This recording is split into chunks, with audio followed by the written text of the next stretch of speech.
It's old time hockey, the way you're supposed to play. You throw a little lumber if a guy gets in your way. You play like Gordie Howe or Eddie fucking Shore. We can't all be Gretzky's, Lemieux or Bobby Orr's. Hey!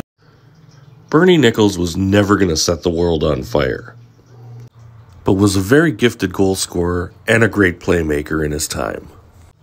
Drafted out of the Ontario Hockey Association's Kingston Canadiens in 1980, where he put up 79 points in 68 games, Nicholls was taken 73rd overall in the 4th round of the 1980 NHL entry draft by the Los Angeles Kings.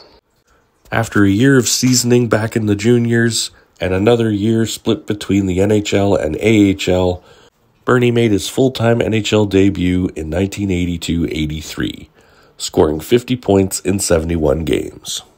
Playing with talent like Marcel Dion and Dave Taylor really helped young Nicholls in his career, as the following season he would put up 95 points. And in 84-85, he would put up his first 100-point season.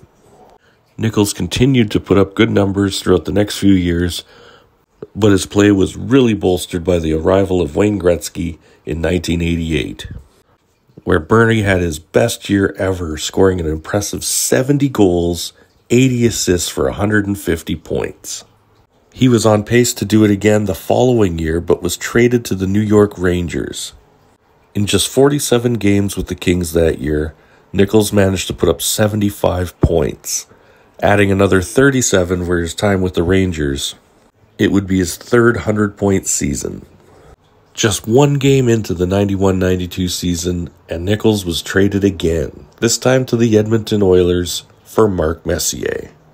During the 92-93 season with the Oilers, Nicholls' point production diminished, and as a result, was traded to the New Jersey Devils. At this point in his career, he took on more of a defensive role.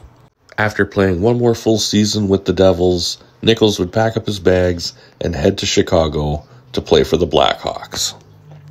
He would spend 2 seasons in Chicago, where his point totals were consistent, having a 51 and 60-point seasons with the Hawks.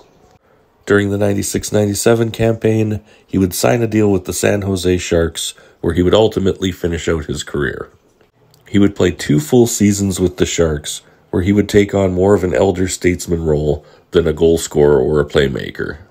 He would only appear in 10 games for the 98-99 season, and when the season ended, Nicholls would retire from active play. He would finish his career by playing in 1,127 games, scoring 475 goals, 734 assists for 1,209 points. He would win a World Championship silver medal in 1985 and was a 3-time NHL All-Star. Although it may take a little time before you see his name on a Hall of Fame ballot, I believe Bernie Nicholls is destined for the Hall. It's old time hockey.